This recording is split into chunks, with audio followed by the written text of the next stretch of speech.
Assalamualaikum warahmatullahi wabarakatuh.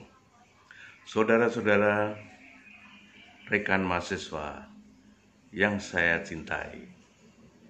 Pada kali ini saya akan menyampaikan kaitannya dengan masalah kuliah pengantar ilmu pertanian, PIP.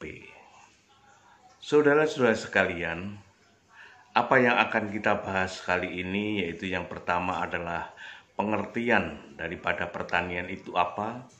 Kemudian yang berikutnya akan kita bahas masalah sejarah pertanian. Yang kemudian kita akan bahas kaitannya dengan multifungsi pertanian. Dan selanjutnya masalah-masalah pertanian dan nantinya juga akan kita bahas kaitannya dengan pentingnya pembangunan pertanian.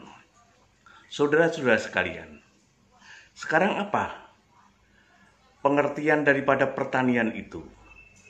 Pertanian adalah, menurut Moser, adalah merupakan campur tangan manusia dalam perkembangan tanaman dan atau hewan, agar dapat memenuhi kebutuhan dan memperbaiki kehidupan keluarga dan atau masyarakat.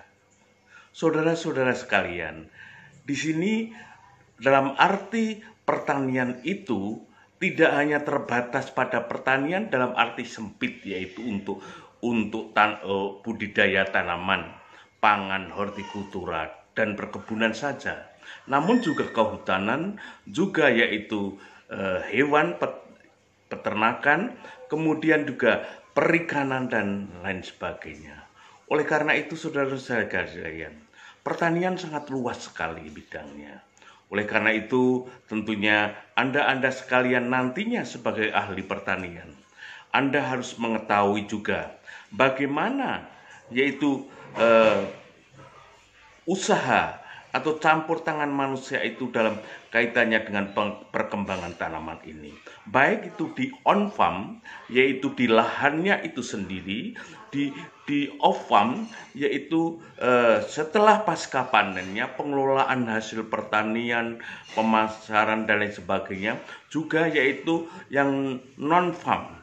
Non farm termasuk yaitu semua kegiatan yang menunjang, termasuk pendidikan, termasuk penelitian. Maka di dalam pertanian nanti ada berbagai macam ahli-ahli pertanian yang mendukung kaitannya dengan masalah peningkatan produksi pertanian, seperti ilmu tanah, agronomi, agroteknologi, kemudian agribisnis yang berkaitan dengan masalah pemasaran, kemudian juga termasuk yaitu ilmu peternakan dan ilmu teknologi pertanian dan ilmu kehutanan.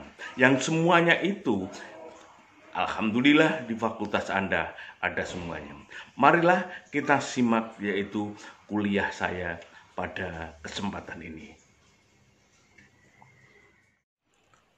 Saudara-saudara sekalian, pada kesempatan ini saya akan menjelaskan kaitannya dengan masalah pengertian pertanian. Adapun apa yang akan kita bahas selama 8 kali pertemuan ini, yang pertama adalah pengertian pertanian, sejarah pertanian, multifungsi pertanian, masalah pertanian, dan pembangunan pertanian. Kita akan bahas kaitannya apa sebenarnya pertanian itu. Pengertian pertanian menurut Moser adalah turut campur tangan manusia dalam perkembangan tanaman dan atau hewan, agar dapat memenuhi kebutuhan dan memperbaiki kehidupan.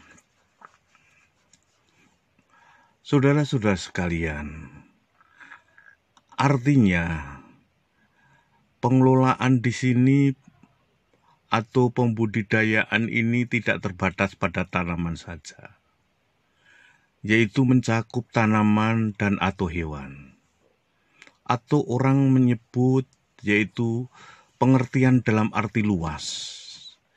yaitu meliputi pertanian dalam arti khusus, yaitu untuk tanaman pangan dan hortikultura, perkebunan, kehutanan, peternakan, perikanan, dan yaitu pengolahan hasil pertanian. Ini sering disebut dengan agrokompleks. Oleh karena itu, pertanian itu cakupannya cukup luas. Saudara-saudara sekalian, nah sekarang turut campur tangan manusia itu meliputi apa saja? Ruang lingkupnya apa? Yaitu yang pertama adalah campur tangan manusia dalam peningkatan produksi. Anda tahu bahwa dalam peningkatan produksi itu bisa dilakukan. Yang pertama adalah intensifikasi, yaitu peningkatan produksi atau produktivitas dengan penambahan input, baik itu berupa pupuk, obat-obatan, dan lain sebagainya, per satuan luas unit usaha tertentu. Dengan demikian, upaya ini adalah bisa banyak sekali yang bisa kita lakukan, umpamanya perbaikan cara bercocok tanamnya dan lain sebagainya. Cara bercocok tanam itu perbaikan pengairannya, perbaikan pengelolaannya, penambahan pupuk itu. Ini merupakan upaya-upaya dari intensifikasi untuk meningkatkan hasil pendapatan dalam luasan tertentu. Jadi luasannya tetap, namun bagaimana upaya agar hasilnya itu meningkat? Tentunya kita memberikan yaitu asupan-asupan teknologi. Dalamnya bisa pupuk, obat-obatan, dan lain sebagainya. Kemudian yang kedua, yaitu peningkatan produksi itu bisa kita lakukan melalui perluasan areal. Yaitu pembukaan sawah baru, pembukaan perkebunan, dan lain sebagainya. Jadi luasannya yang yaitu ditambah. Nih. Kemudian campur tangan manusia juga campur tangan dalam upaya diversifikasi, keragaman usaha. Ini. Pengertian diversifikasi itu bisa meliputi dua hal.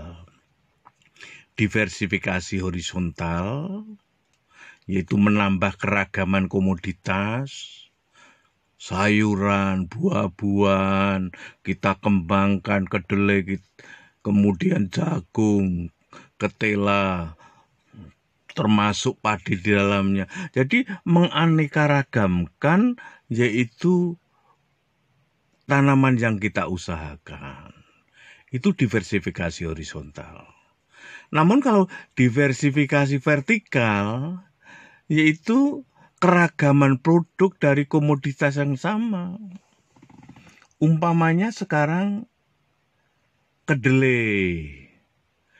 Kedelai ini akan kita kembangkan untuk apa? Bisa untuk susu kedelai, bisa kita gunakan untuk tempe, bisa kita gunakan untuk tahu, dan sebagainya. Artinya apa? Keragaman produknya. Ya, produknya yang kita yaitu kembangkan pada yaitu komoditas sama, umpamanya kedelai dan sebagainya. Saudara-saudara sekalian, kemudian turut campur tangan manusia itu bisa berupa yaitu bagaimana upaya efisiensi usahanya, yaitu peningkatan pendapatan, keuntungan agar meningkat ya tanpa penambahan biaya produksi. Sehingga kita memberikan pupuk dalam jumlah yang sama, namun bagaimana hasilnya itu bisa meningkat. Umpamanya cara menggunakan pupuknya yang tepat. waktu pemberiannya yang tepat pada saat tanaman itu membutuhkan. Kemudian jenis pupuknya yang tepat dan sebagainya. Ini yaitu dalam rangka upaya untuk peningkatan pendapatan atau keuntungan. Ini tanpa penambahan biaya produksi. Ini. Kemudian yang selanjutnya adalah campur tangan manusia itu dalam rangka perbaikan mutu atau meningkatkan nilai tambah daripada produk atau added value. Ini. Umpamanya kita standarisasi, kita sortasi, pemilihan, disortasi, yang jelek disingkirkan, kotorannya disingkirkan, sehingga apa? Produk kita itu jadi yaitu lebih menarik, lebih baik mutunya. Juga bisa berupa pengolahan, umpamanya singkong atau ketela. Itu kalau kita jual ketela saja ya paling banter hanya 1.000. Namun kalau kita buat gethuk mungkin 1 kilo itu sudah bisa harganya lebih daripada 10.000. Kalau kita buat ceriping mungkin harganya bisa 100.000. Dan kalau yaitu kemudian kita bungkus yang baik atau kita packing yang baik, kita berikan merek branding, maka harganya akan lebih. Umpamanya kita buat sama-sama ceriping, namun kita packing yang baik, kita berikan branding Kitela umpamanya begitu. Maka apa? Harganya lebih tinggi. Bisa 1 on saja ratusan ribu rupiah ini. Saudara-saudara sekalian, turut campur tangan manusia itu juga dalam yaitu pengelolaan limbah. Yaitu dalam rangka pemanfaatan limbah itu agar menjadi produk yang bermanfaat, umpamanya kotoran hewan.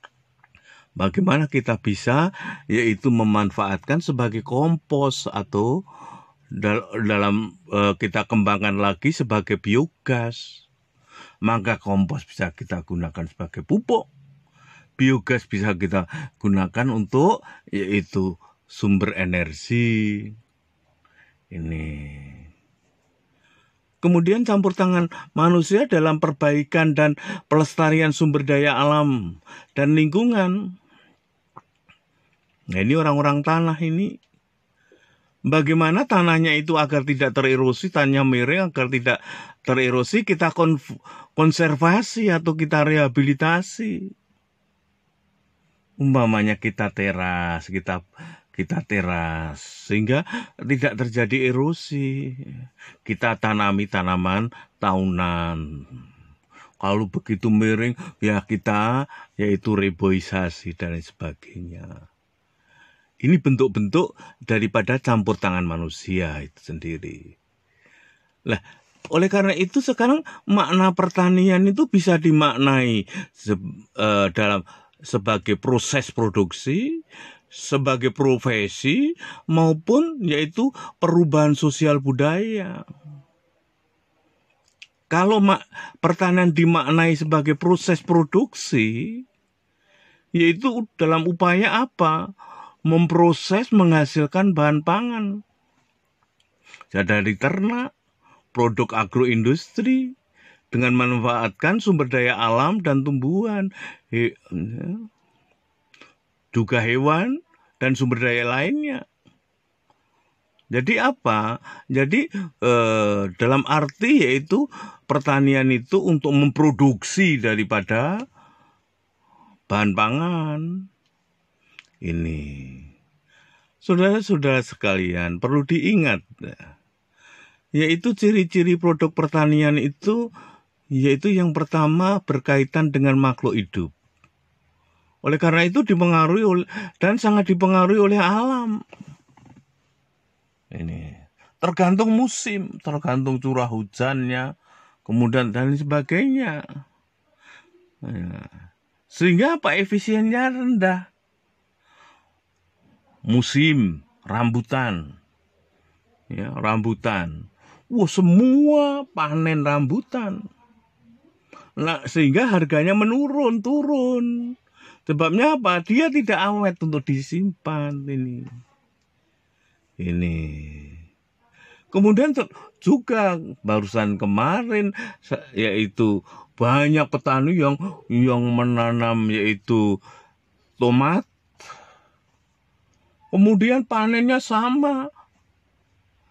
Ya, akhirnya harganya rendah, nggak payu. Bahkan banyak petani yang yaitu menyia-nyiakan, dibuang itu saja, tidak dipanen dan sebagainya.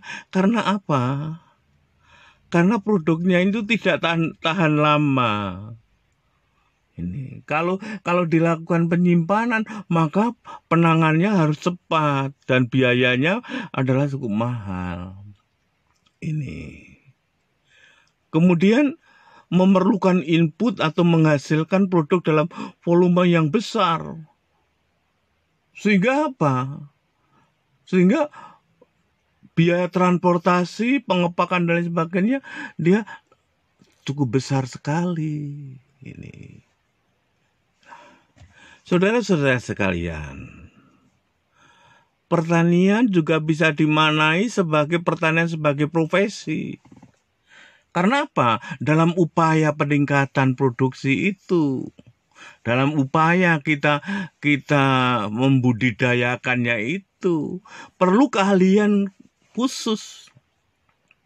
Umpamanya, yaitu perlu keahlian yang berkaitan dengan malah bioteknologi, ya, berkaitan dengan kultur jaringan, pemuliaan tanaman, yaitu mencari bibit unggul, maka kita persilangkan, itu pemuliaan tanaman. Berkaitan dengan yaitu perlu keahlian dalam ilmu tanah. Tanah semacam ini perlu dipupuk dengan pupuk apa, berapa dosisnya, kapan pemberiannya, bagaimana cara pemberiannya. Kemudian termasuk yaitu bagaimana supaya tanah itu tidak tererosi. Maka yaitu perlu diteras dan lain sebagainya. Perlu keahlian dalam hama dan penyakit. Kalau terjadi serangan hama penyakit, apa yang harus kita lakukan? Atau kita berikan pestisida apa dan lain sebagainya. Yang kedua, pertanian sebagai profesi ini sebabnya apa? Kegiatan yang memberikan penghasilan bisa bagaimana upaya kita memberikan nilai tambah daripada produk itu. Sehingga penghasilannya akan lebih meningkat. Jadi pertanian tidak hanya di lahan itu saja, namun bagaimana setelah dipanen, bagaimana supaya hasil panen kita itu mempunyai nilai jual yang lebih tinggi. Seperti tadi kemudian dibuat stripping, diberi merek, kemudian menjadi harga yang lebih tinggi, branding dan lain sebagainya, seperti tadi yang katakan. Nah, ini juga kita perlu adanya yaitu ilmu teknologi pertanian, ilmu teknologi pangan dan lain sebagainya. Ini pertanian sebagai profesi. Kemudian pertanian juga bisa diartikan pertanian sebagai yaitu proses perubahan budaya, yaitu perubahan perilaku, perubahan yaitu kelembagaan atau perubahan peran dalam suatu keluarga dan masyarakat. Anda bisa lihat, yang pertama kali itu orang yaitu hanya mencari atau berburu makanan saja. Kemudian berkembang menjadi nomaden. Perladangan sudah mulai bercocok tanam, namun apa? Berpindah-pindah. Kemudian perkembangannya berubah menjadi yaitu pertanian yang subsistem. dia sudah pertanian yang menetap, kemudian dia yaitu kalau sudah tidak subur lagi, kemudian dia berpindah yang nomaden tadi. Kemudian namun kalau ini sudah menetap subsisten itu, pertanian di situ sudah menetap berada di situ. Namun apa? Hasil usahanya hanya untuk keperluan sendiri, dimakan sendiri, tidak dijual belikan. Ya, pertanian semacam ini dinamakan pertanian yang subsisten. Ya. Dia tidak dipasarkan dan sebagainya. Kemudian berkembang lagi yaitu suatu usaha tani yang rasional, yang komersial, diperjualbalikan. Bagaimana yaitu sudah mulai adanya yaitu upaya daripada perbaikan produksi atau peningkatan produksi dan sebagainya. Nah, itu kan suatu perubahan, proses perubahan budaya. Termasuk sekarang ini. Yang dulu yaitu kita negara agraris, perilaku agraris yang kemudian terus berkembang. Nantinya kita andai kata menjadi yaitu suatu masyarakat yang industri, itu juga suatu proses budaya yang tadinya agraris itu lebih mementingkan kebersamaan, gotong royong. Namun kalau masyarakat industri itu lebih sifatnya individual. Ya. Jadi sudah mulai pemberian upah, enggak gotong royong, masakan enggak. Nah, apa-apa sudah diperhitungkan dengan uang. Inilah suatu ini semuanya adalah pertanian sebagai proses perubahan produksi budaya ini. Saudara-saudara sekalian, sekarang unsur-unsur pertanian itu apa? Ada dua unsur pokok, yaitu yang pertama adalah petani sebagai manajer atau juru tani. Ini. Yang kedua kaitannya dengan masalah yaitu lahannya. Ya.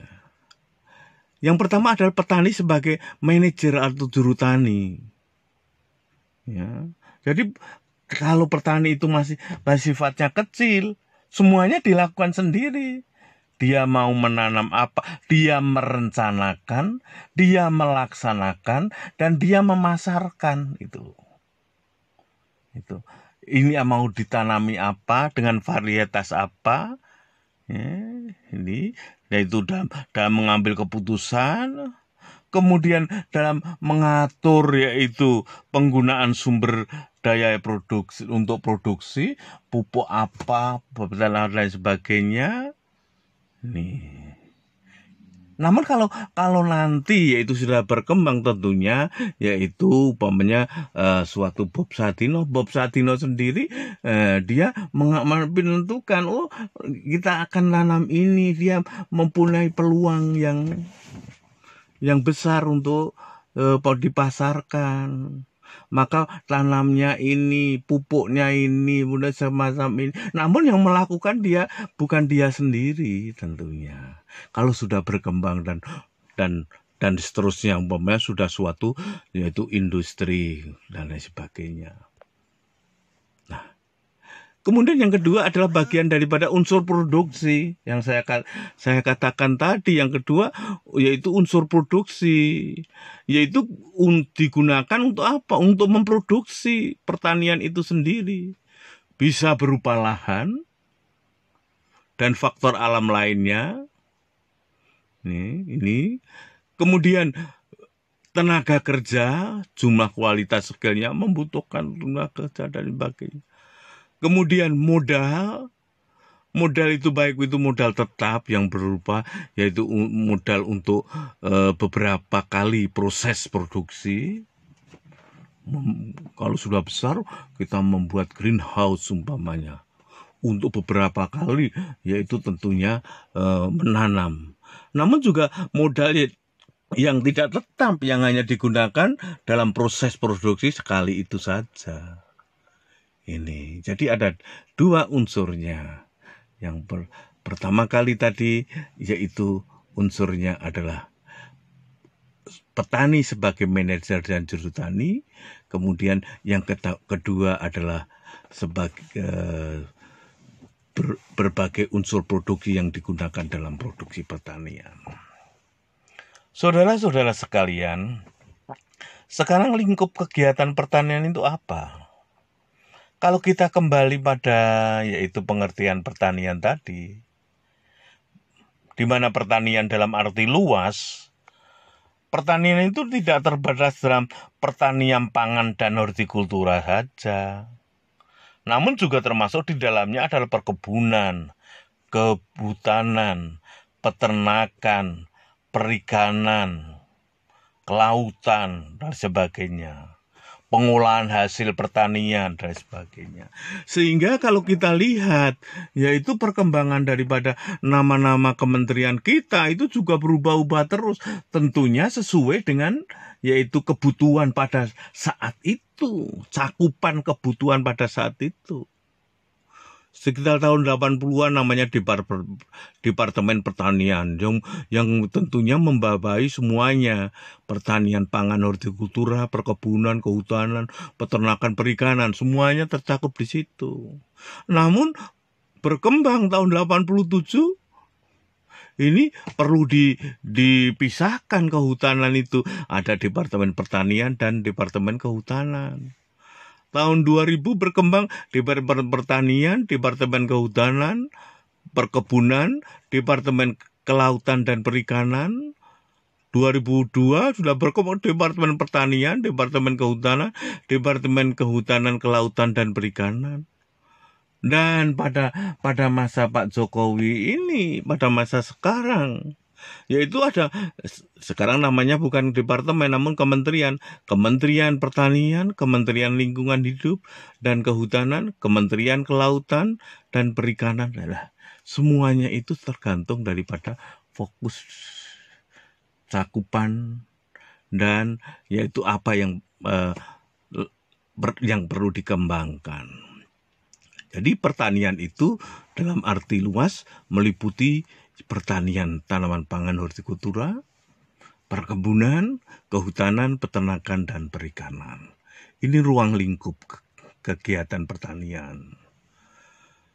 Saudara-saudara sekalian, lah sekarang konsep agribisnis, pertanian itu apa hanya bercocok tanam di lahan saja? Atau bagaimana? Dalam konsep agribisnis, pertanian itu meliputi berbagai, yaitu subsistem budidaya. Dan yaitu menyangkut yang menunjang itu semuanya. Maka pertanian dipecah menjadi, yaitu yang pertama adalah kegiatan on-farm. Yaitu sebagai subsistem budidaya untuk membudidayakan di lahan itu.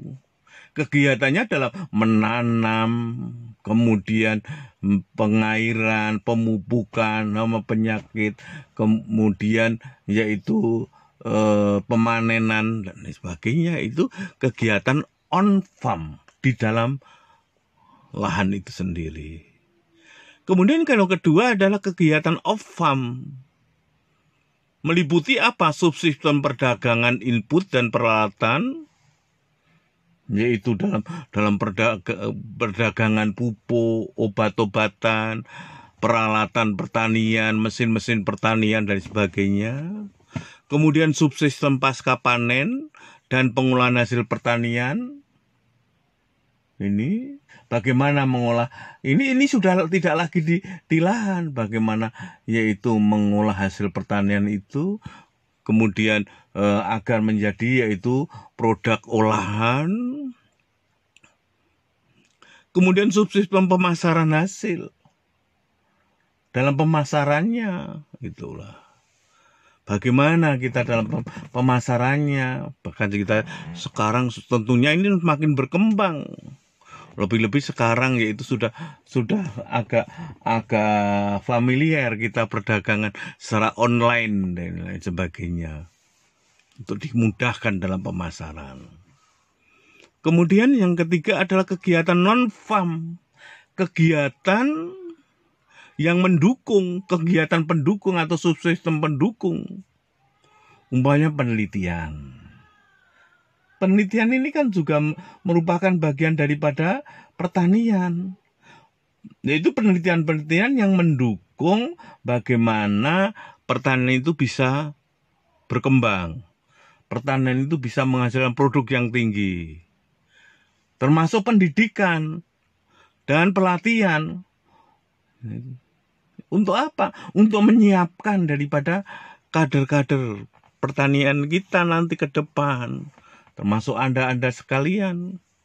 Kemudian penyuluhan pertanian, yaitu membimbing atau mendampingi petani dalam yaitu menerapkan teknologi, pengangkutan hasil pertanian, keuangan dalam pembiayaan, umpamanya kaitannya dengan perbankan dan sebagainya, perdagangan, dan aneka jasa konstruksinya, bagaimana jasa untuk membuat saluran dan sebagainya. Ini semua yaitu untuk mendukung agar pertanian itu berjalan dengan baik. Ini, jadi kita ulangi, konsep agribisnis itu meliputi kegiatan on-farm di lahan, kemudian kegiatan off-farm di luar lahan, masih dengan masalah produksi pertanian. Kemudian yang ketiga adalah kegiatan non-farm, yaitu kegiatan sebagai pendukung daripada pengembangan pertanian itu. Oleh karena itu, saudara-saudara sekalian, bentuk kegiatan pertanian itu adalah sangat-sangat beragam. Baik itu di pekarangan, di ladang, kemudian perkebunan, kehutanan, perikanan, peternakan, wanatani, yaitu pertanian di dalam hutan, kemudian di rawa, dan di sawah, dan sebagainya. Jadi pertanian itu adalah sangat-sangat luas cakupannya. Saudara-saudara sekalian, saya rasa demikian, yaitu apa yang kami sampaikan, dan Anda silakan untuk mempelajarinya, dan ada tugas yang harus saudara, yaitu kerjakan untuk berkaitan dengan masalah apa yang telah kita bahas tadi. Terima kasih. Akhirul kalam. Wassalamualaikum warahmatullahi wabarakatuh.